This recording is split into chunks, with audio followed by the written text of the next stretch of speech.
President Biden shined a spotlight on China during part of his State of the Union address to America last night. That as relations between the two appear to be deteriorating.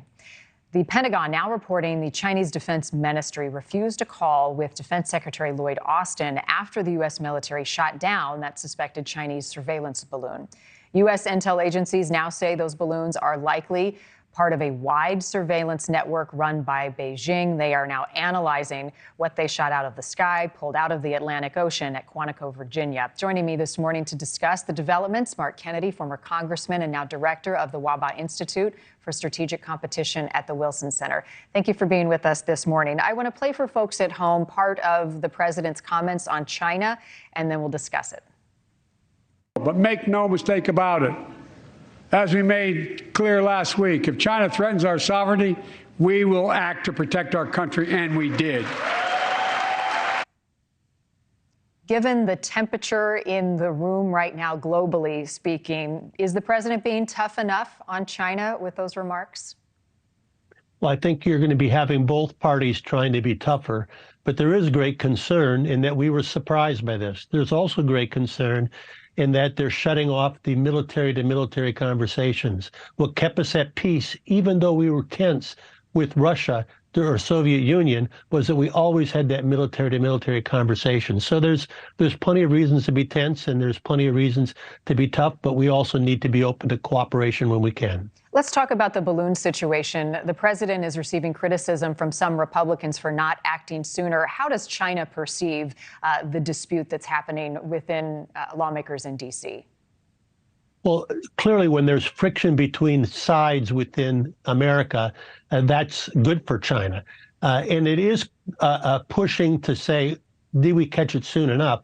But I think there's lots of good reasons as to both sides of you didn't want to have all that fractured pieces of the balloon all over America where it might hurt people. But the real question is why didn't we know about these sooner? Why are we now discovering that balloons were here going over our country without us knowing about it?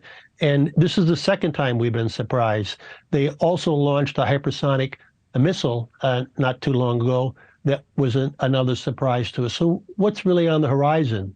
Their technological advances trying to leapfrog beyond our legacy systems are cause for concerns that many people need to really focus on. Right. So why didn't we know about it ahead of time? The question I've asked several as well, and I'll ask it to you this morning. How would China have responded if a surveillance balloon had been spotted above their country? Well, I would expect that they would respond in a very similar way. The question is whether their people would be as aware of it. In this case, it was visible by somebody from Montana.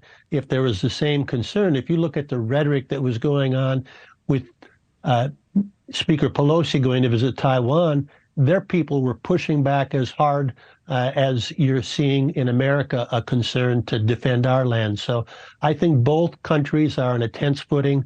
And it's unfortunate because we need to get some guardrails on this relationship so that it doesn't spin out of control. And not having the military-to-military communications is particularly risky to keep an accident from escalating to something that we can't control. Let me ask you this. The president also touted investments into computer chips to thwart China's grip on the market. How could the U.S. improve its economic outlook when it comes to this? Help us make hay of the significance of this.